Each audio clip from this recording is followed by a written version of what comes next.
इस सदी की सबसे मजलूम खातून है।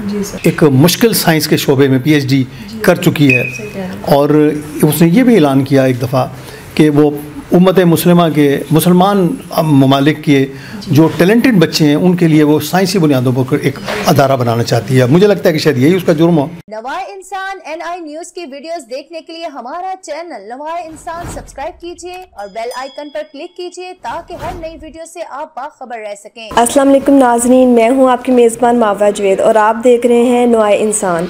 आज हमारे साथ जो शख्सियत मौजूद हैं वो किसी भी तारुफ की मोहताज नहीं है। वो हमारे सीनियर सहाफ़ी और शोबा दरसो तदरीस से वाबस्ता हैं। वो कई यूनिवर्सिटीज़ और कॉलेजेस में दरसी फ़राइज़ सर अंजाम दे रहे हैं। मेरी मुराद सैयद तसीर मुस्तफ़ा साहब हैं। जी सर, अस्सलाम वालेकुम। वालेकुम अस्सलाम। सर कैसे हैं आप? अल्हम्दुलिल्लाह, आपका मावरा और नवाए इंसान का बहुत शुक्रिया। सर आपका बहुत शुक्रिया कि आपने हमें अपने कीमती वक्त से नवाजा। मेरा तो कोई वक्त ऐसा कीमती नहीं है, ये आपकी मेहरबानी है कि मुझ जैसे बेनाम और बेनवा इंसान को आप इंटरव्यू कर रही हैं, ये मेरे लिए एजाज़ की बात है। सर आज हम डॉक्टर आफिया से मुतल्लिक हम लोग बात करेंगे। मैं उन डॉक्टर आफिया से मुतल्लिक आपसे चंद सवालात करना चाह रही हूँ। सर, डॉक्टर आफिया का जुर्म क्या था? जो सलूक उनके साथ हुआ, क्या वो उसकी हकदार थी? डॉक्टर आफिया की जो कहानी है ये बड़ी एक मिथरेबल भी है और सबक आमोज़ भी है और ये तह दर तह एक कहानी है जिसकी कुछ चीज़ें सामने आ गई, कुछ चीज़ें सामने नहीं आ रही। डॉक्टर आफिया के बारे में मैं कोई डॉक्टर आफिया के मामले में कोई एक्सपर्ट नहीं हूँ, कोई मैंने उसके ऊपर कोई बहुत ज़्यादा काम तो भी नहीं किया हुआ और कोई पढ़ा भी नहीं है ज़्यादा। मालूमात वही हैं मेरी जो आम लोगों की हैं। मेरे ख़्याल में डॉक्टर आफिया आज की दुनिया की इस सदी की सबसे मजलूम खातून है और उसकी वजह हालात ने साबित भी किया है।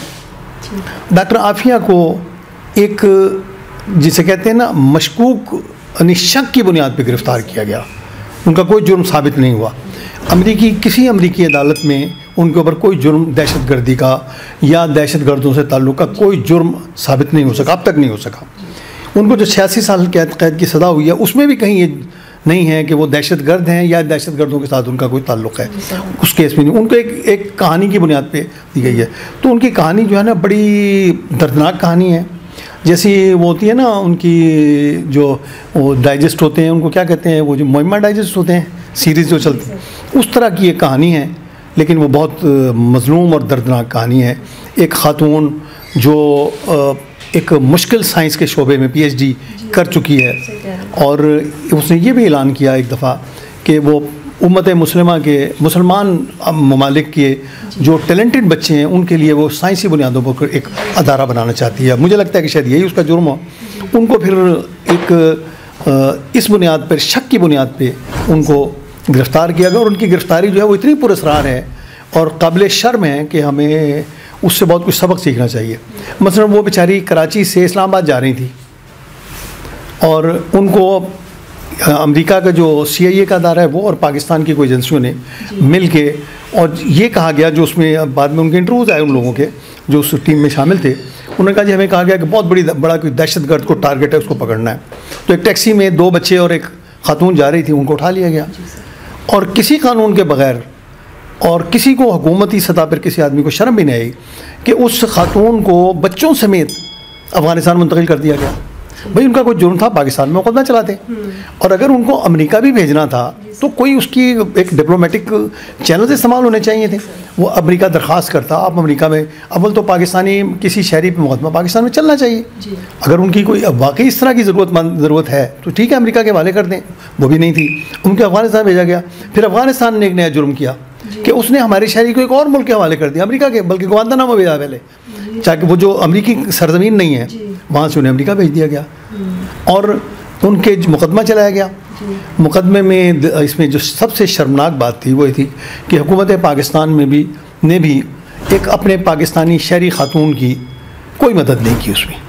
और वो खातून जिसका अब ये साबित हो गया है कि वो एक शिज़ोफ्रेनिया की मरीज़ है, यानी एक इस तरह की बीमारी है, नफ्सियाती बीमारी है, और उसको एक अदालत ने ये कहानी ये बनाई गई अमरीकियों ने कि बलग्राम में अफ़गानिस्तान में उसने किसी मौके पे एक फ़ौजी से गन छीनी और 2 फायर कर दिए जो किसी को नहीं लगे, जी सर, और उसके ऊपर उसको 86 साल सज़ा दी गई। जबकि जिस वक्त उसको शिफ्ट किया गया तो आलिया को 2 गोलियाँ, उसको आफिया को 2 गोलियाँ लगी हुई थी। उस ज़ख्मी खातून को बेचारी को अमेरिका मुंतकिल किया गया, और अदालत में कहीं कोई दहशतगर्दों से कोई ताल्लुक़, अलकायदा से, अलकायदा लेडी कहते हैं अमेरिका में, उस कायदा से कोई ताल्लुक़ कहीं साबित नहीं हुआ। किसी जो मुकदमा है, मुकदमे में ये कहा गया कि जो बलग्राम में उसने फ़ौजी से जो वो बंदूक छीन के गोली चलाई, उसकी बुनियाद पर उसे 86 साल सज़ा दी गई। इस जुर्म की अमरीकी कानून के मुताबिक सज़ा 2-4 साल से ज़्यादा नहीं है, उसको 86 साल तक की कैद की सज़ा दे दी गई। और फिर हुकूमत पाकिस्तान ने उनके लिए रहम की अपील कर दी, जो पार्डन किसकी। और सबसे अफसोसनाक बात इस मौके पर जो है वो ये है कि बाबर अमान साहब शायद हुकूमत के मुशीर हैं लीगल अफेयर्स के, उन्होंने कहा जी हम इनकी जो पार्डन पिटीशन है, यानी रहम की जो अपील है, वो हम सदर जो बाइडन से करेंगे। हालांकि इस वक्त अमरीकी सदर जो हैं 20 जनवरी तक उनके पास चार्ज है। 20 जनवरी तक उन्होंने सिर्फ मामूल के अमरीकी मामला चलाने हैं और पार्डन पिटीशन जो है उनको डील कर रहा है। रोज़ाना खबर आ रही है, कभी वो 50 आदमियों को रहम की अपील में बरी करते हैं, कभी को 10 को करते हैं। हम अजीब कौम है पाकिस्तानी कौम कि हमने ये काम जो जाते हुए सदर से लेना चाहिए, हम आने वाले सदर पे डाल रहे हैं जिसने अगले 5 साल गुजारने हैं। सर मेरा नेक्स्ट क्वेश्चन ये है कि साबका हुकूमतों और जो मौजूदा हुकूमत है, क्या उन्होंने डॉक्टर आफिया के लिए आवाज़ उठाई? आवाज़ तो उठाई, लेकिन जो कुछ करना चाहिए था वो नहीं किया। ये हकीकत ये है। इसमें पाकिस्तानी हुकूमत और अवाम दोनों ही मुजरिम हैं। पाकिस्तानी अवाम ने भी इसके ऊपर इतना प्रेशर नहीं डाला। होना तो ये चाहिए था कि जब 86 साल की सज़ा हो गई थी और ये बात साबित हो गई थी कोई दहशतगर्द नहीं है, कोई दहशतगर्दों से कनेक्शन भी साबित नहीं हुआ था, तो पाकिस्तानी कौम 10, 20, 30 लाख की तादाद में कराची, लाहौर में निकलते। इसी तरह हुकूमतों को किरदार अदा करना चाहिए, लेकिन हमारी हुकूमतों ने किरदार अदा किया, ना अवाम ने किया, ना सियासी जमातों ने किया। सबसे ज़्यादा अफसोसनाक बात यह है कि वज़ीर आज़म इमरान खान जिन्होंने इस खबर को ब्रेक किया था, वो जो एवन रेडली जो एक जर्नलिस्ट हैं गार्डियन की, उन्होंने इमरान खान को आगे बताया था कि बलग्राम में खातून उनमें अमरीकी कैदियों में है, मैंने उसकी चीखों की आवाज़ें सुनी हैं, और उसके ऊपर अंदाज़ा लगाया कि वो आफिया ही थी। इस बात को सबसे पहले इमरान खान ने, जब वो अपोजिशन में थे, हुकूमत में नहीं थे, तो उन्होंने ब्रेक किया था, उन्होंने बताया था, और उन्होंने कहा था मैं आफिया के लिए सब कुछ कर दूंगा। अब उसके लिए कुछ नहीं कर रहे हैं। ये अफसोसनाक बात है। सर मेरा नेक्स्ट क्वेश्चन ये है कि डॉक्टर आफिया की रिहाई मुमकिन है, और अगर है तो किस कानून के तहत मुमकिन है? मुझे ये तो नहीं पता, मैं कोई कानूनी माहिर नहीं हूँ, मुझे ये नहीं मालूम कि आफिया की रिहाई मुमकिन है कि नहीं मुमकिन, लेकिन मुझे ये यकीन है कि बाज़ ऐसे इम्कानात मौजूद हैं कि आफिया को कुछ रिलीफ मिल सकता है कानूनी तौर पर। मसलन पहली बात तो ये है कि ये बुनियादी तौर पे ये बताने की ज़रूरत है हुकूमत पाकिस्तान को पूरी दुनिया में कि ये एक इंसानी मसला है, ह्यूमैनिटेरियन ग्राउंड्स पे, और दूसरी उसकी जो मेडिकल इलनेस है वो ग्राउंड है। अब मेडिकल इलनेस का सबूत तो ये है कि जिस अदालत ने उसको सज़ा दी है, उसने उसे एक नफ्सियाती सेंटर में भेजा। वो जेल में नहीं है, वो एक नफ्सियाती सेंटर में है जहाँ नफ्सियाती इमराज के जो मरीज़ हैं, कैदी होते हैं, वो रखे जाते हैं। इसका ये तो साबित हो गया कि वो शदीद बीमार है। मेडिकल सेंटर उसने 86 साल उसी में गुजारने हैं। अच्छा, दूसरी बात है उसकी ह्यूमैनिटेरियन बुनियादों पे कि इंसानी बुनियादों पर उसको वो ना जो कैदियों को जो सहूलतें हैं वो भी उसको नहीं मिल रही, और जो इंसाफ के तकाज़ों के दौरान जो सहूलतें उसे मिल रही वो भी नहीं मिली। तो इस तरह ह्यूमैनिटेरियन ग्राउंड्स और लीगल ग्राउंड्स के ऊपर अगर पिटीशन की जाए, एक वकील हैं हमारे दोस्त दाऊद गज़नवी, उन्होंने उस पर बहुत काम भी किया है, वो अमेरिका में भी इसके लिए जो करते हैं, पाकिस्तान में भी कर रहे हैं। उनकी एक किताब भी आई है आफिया अनहर्ड के नाम से, जिसमें उनका मौक़िफ़ ये है कि आफिया की किसी ने बात ही नहीं सुनी। ये अफसोसनाक बात है। उनका ये कहना है कि वो ख़ुद बैरिस्टर हैं, और जिस अमरीकी वकील ने, उसका नाम है चार्ल्स स्विफ्ट ने आफिया का केस लड़ा था। चार्ल्स स्विफ्ट के वो साथी हैं। उनकी जो किताब है आफिया अनहर्ड, उसमें चार्ल्स स्विफ्ट का रिव्यू भी लिखा हुआ है।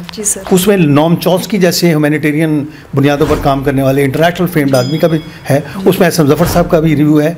वो जो एवन रेडली है जिसने इस खबर को ब्रेक किया था, उसका भी उसमें रिव्यू मौजूद है।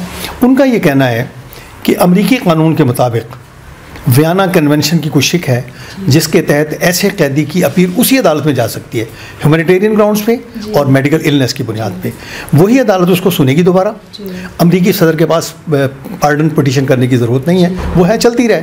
अगर उसी अपील में दोबारा जाया जाए, उसी अदालत में जाया जाए और कहा जाए कि ये शदीद बीमार है और आपके अपने रिकॉर्ड से भी साबित है, उसका मेडिकल सर्टिफिकेट निकलवाया जाए, उसकी जो इलनेस है उसको अदालत के सामने रखा जाए और ह्यूमैनिटेरियन बुनियाद पर उसके अपील की जाए, तो वही अदालत उसमें तखफीफ कर सकती है, सज़ा में तखफीफ कर सकती है।